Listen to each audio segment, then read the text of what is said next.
తిరుమల శ్రీవారిని పలువురు ప్రముఖులు దర్శించుకున్నారు. వీఐపీ విరామ సమయంలో ప్రముఖ సినీ నటుడు శ్యామ్, తెలంగాణ ఎమ్మెల్యే రాజేందర్ రెడ్డి వేరువేరుగా శ్రీవారి సేవలో పాల్గొని మొక్కులు సమర్పించుకున్నారు. దర్శనానంతరం రంగనాయకుల మండపంలో వేద పండితులు వేద ఆశీర్వచనం అందించగా ఆలయ అధికారులు శ్రీవారి తీర్థ ప్రసాదాలు అందజేసి పట్టు వస్త్రంతో సత్కరించారు. మరోవైపు పార్వెట్టి మండపాన్ని ఆర్కియాలజీ సర్వే ఆఫ్ ఇండియా పరిశీలించాలని బీజేపీ నేత భాను ప్రకాష్ రెడ్డి కోరారు. 800 ఏళ్ల పురాతన పార్వెట్టి మండపాన్ని టీటీడీ కాలగర్భంలో కలిపేసిందని విమర్శించారు.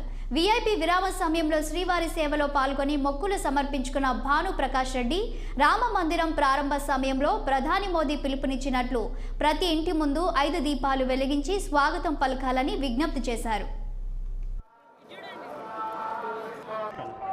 దాదాపు 500 సంవత్సరాలుగా ఎదురు చూస్తున్నటువంటి శ్రీరామచంద్రమూర్తి ఆలయ నిర్మాణం ఇంకొక 6 రోజుల్లో అత్యంత వైభవంగా అయోధ్యలో ప్రాణప్రతిష్ఠ ప్రధానమంత్రి నరేంద్ర మోడీ గారి చేతుల మీదుగా జరగబోతోంది. ఈ అమృత ఘడియల కోసం ఈరోజు ప్రపంచవ్యాప్తంగా ఉన్నటువంటి హిందూ బంధువులందరూ ఎదురు చూస్తున్నారు.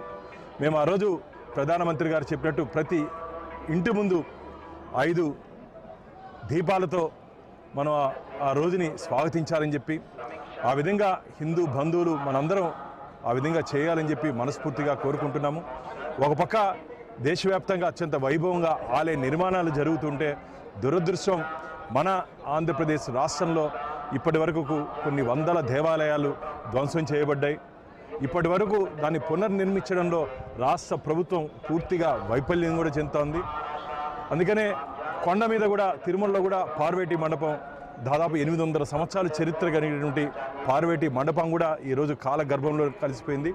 ఈరోజు కేంద్ర ఆర్కియాలజీ సర్వే ఆఫ్ ఇండియా నుంచి ఈరోజు 3 కమిటీ సభ్యులు దీని మీద పరిశీలనకు రావడం జరిగింది.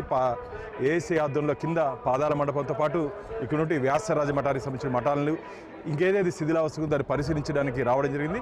వారిని కోరుకుంటున్న పార్వెట్టి మండపాన్ని కూడా ఒకసారి పరిశీలించి దాన్ని తిరిగి పునర్నిర్మించి, ఎందుకంటే ఈరోజు కాకతీయ మాన్యుమెంట్స్ని ఏ విధంగా మనం కాపాడుకోగలిగినామో ఆ విధంగా ఈరోజు పార్వెట్టి మండపాన్ని కూడా తిరిగి పునర్నిర్మించి ఇంకో 1000 సంవత్సరాలు దాన్ని మన భక్తులకి దర్శనం కలిగించే విధంగా దాన్ని మనం ముందుకు తీసుకురావచ్చు. కాబట్టి వారిని కూడా మీ ద్వారా నేను కోరుకుంటున్న ఏఎస్ఐ నిపుణులను కూడా వారితో కూడా నేను మాట్లాడతాను. ఆ విధంగా వారు ముందుకు పోవాలి. అలాగే టీటీడీ అధికారులను కూడా కోరుకుంటున్నా, దయచేసి ప్రాచీన కట్టడాల్ని పురాతన సంపదని కాపాడి భావితరాలకు అందించాల్సిన బాధ్యత మన మీద ఉంది.